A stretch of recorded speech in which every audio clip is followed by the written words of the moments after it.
जय भोले की हर हर महादेव बम बम भोले। आज मैं श्री शिव महापुराण वायव्य संहिता खंड का 23वां अध्याय देवताओं पर शिव कृपा सुना रही हूँ, सुने। उसके बाद वीरभद्र के संकेत से गणों ने देवता बांध लिए।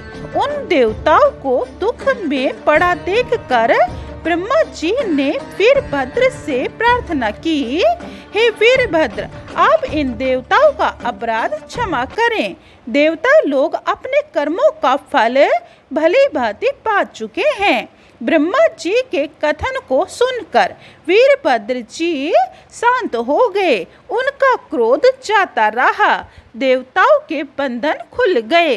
सब ने मिलकर वीरभद्र जी को प्रणाम किया और स्तुति की। इसके बाद वीरभद्र जी विष्णु आदि सभी देवताओं को साथ लेकर भगवान शंकर के पास पहुँचे। उन्हें आया देख सदाशिव मंद मंद हंस पड़े और बोले, हे देवताओं, अब तुम भय मत करो। तुम लोग तो मेरे ही संतान हो, तो मैं तो तुम्हारे हित के लिए तुम्हें दंड देता हूँ, क्रोध से नहीं।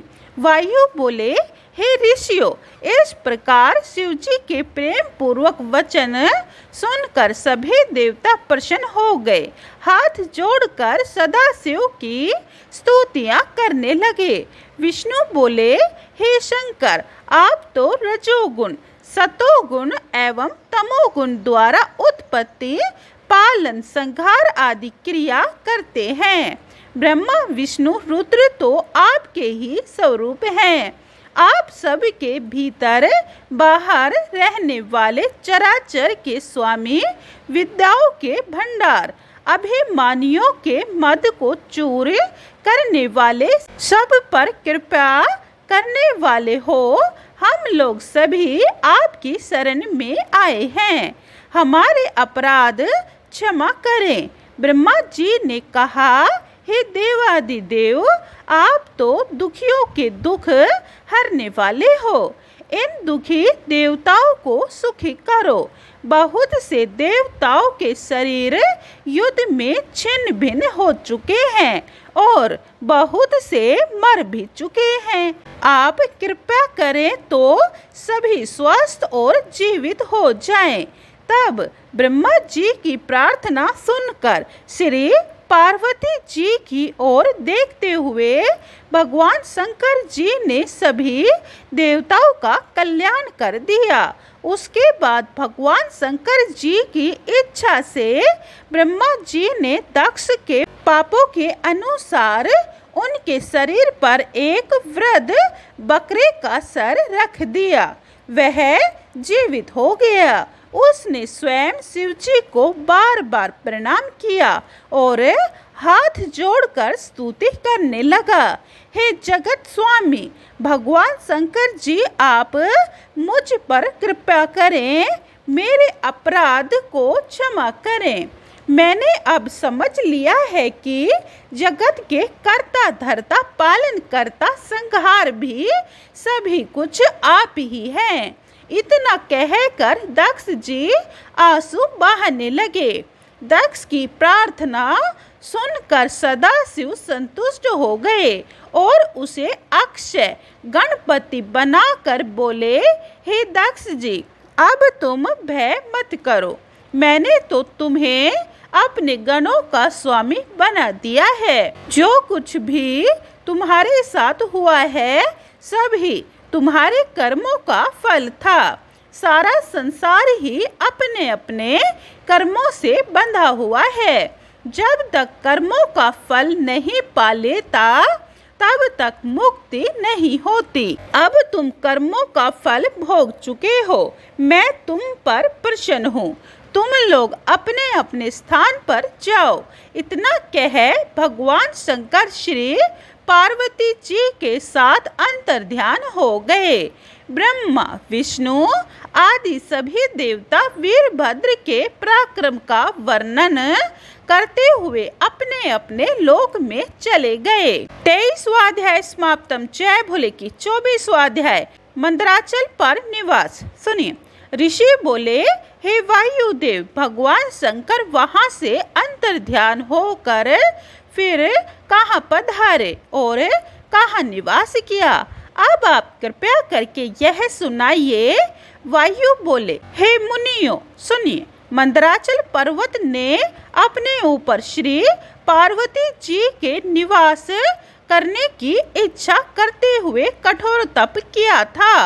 भगवान शंकर अब उनकी कामना पूर्ण करने के लिए अपने गणों के साथ मंदराचल पर्वत पर पधारे। मंदराचल पर्वत अनेकों मणियों से चमकता हुआ अनेक गुफाओं से शोभायमान अति रमणीक हो रहा था। तब श्री पार्वती जी के साथ भगवान शिव वहां निवास करके अनेकों लीलाएं करने लगे। इस प्रकार इन्हें बहुत सा समय गुजर गया। उस समय प्रजा बहुत बढ़ गई थी। उनमें शुंभ निशुंभ नाम के 2 दानव पैदा हो चुके थे। अपने स्वार्थ के लिए इन दोनों ने कठोर तपस्या द्वारा ब्रह्मा जी को प्रसन्न कर लिया था। ब्रह्मा जी ने प्रत्यक्ष होकर उन्हें वर देने के लिए कहा। तब दोनों ने अपने आप को अबाध्य रहने का वर मांग लिया। ब्रह्मा जी ने कहा, तुम दोनों बलवान होवोगे, कोई तुम्हें नहीं मार सकेगा, किंतु अयोनिज जन्म रहित जगदम्बा के अंश से उत्पन्न जिसको किसी भी पुरुष का स्पर्श न होगा, इस प्रकार की कन्या की अभिलाषा करोगे तभी तुम्हारी मृत्यु होगी। इसीलिए तुम इस प्रकार की अभिलाषा न करना। इस प्रकार उन दोनों को कहकर ब्रह्मा जी अंतर्ध्यान हो गए। उस वरदान को पाने से दोनों में मदोमत होकर देवताओं को भी जीत लिया और आप इंद्र आसन पर बैठकर त्रिलोकी का राज्य भोगने लगे। फिर धर्म मर्यादा को नष्ट करने पर तुल गए।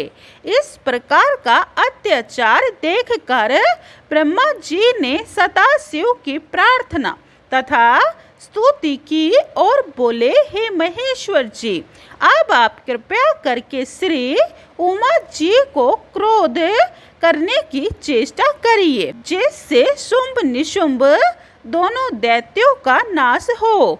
यह सारा संसार उनके अत्याचारों से दुखित हो रहा है। इनके नाश से संसार को सुख मिले। तब ब्रह्मा जी की प्रार्थना करने पर भगवान शंकर हंसे। फिर स्त्रियों की बुराई करने लगे। तब तो श्री उमा देवी क्रोध से भड़क उठी, क्योंकि आप नारी ही थी और उनके द्वारा नारी कुल उत्पन्न हुआ था। भगवान शंकर से बोली, हे देवादिदेव, मेरे से उत्पन्न हुए स्त्री कुल से मालूम होता है कि आप अप्रसन्न हैं। यदि ऐसा है तो आप इतना समय मेरे साथ किस प्रकार निकाल सके हो, पहले मुझे क्यों नहीं जताया गया? यदि मेरे साथ प्रेम नहीं था तो फिर विलास क्यों करते रहे? फिर भी आप नारी निंदक हैं, तो मैं इस शरीर को त्याग देती हूँ, किसी दूसरे कुल में पैदा हो जाऊंगी। वायु बोले, हे मुनियों, इतना कहकर जगत जननी उठी और तप करने का निश्चय कर लिया। फिर भगवान शंकर जी को संदेह हो गया कि हमारा प्रेम भी क्या नष्ट होने वाला है।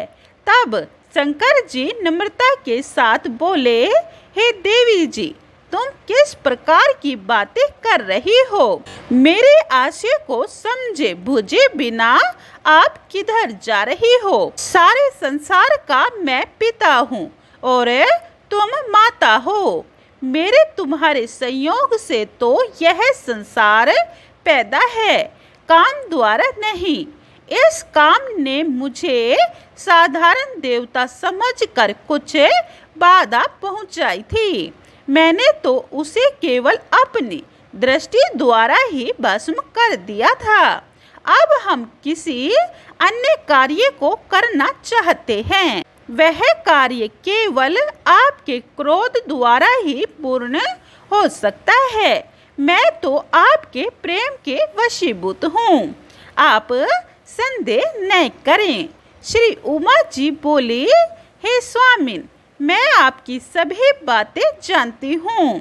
पहले भी आप मुझे त्याग चुके हैं, अब भी उसी कारण से त्याग रहे हो। संसार में तो वही स्त्री प्रशंसा के योग्य होती है जो पति को प्यारी न लगने पर अपने प्राण ही त्याग दे।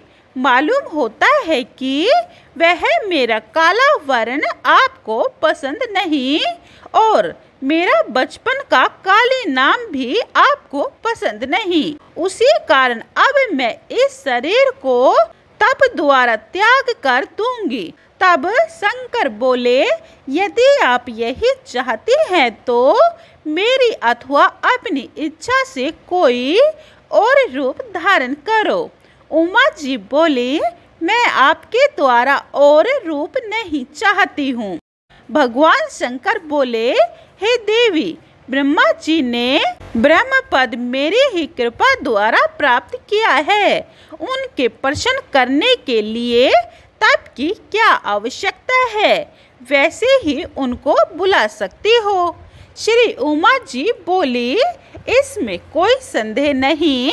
सभी देवताओं ने आपकी कृपा द्वारा उत्तम पद प्राप्त किए हैं, किंतु फिर भी आपके वियोग से तप करके ही मैंने आपकी प्राप्ति के लिए ही दक्ष के यहाँ जन्म लिया था।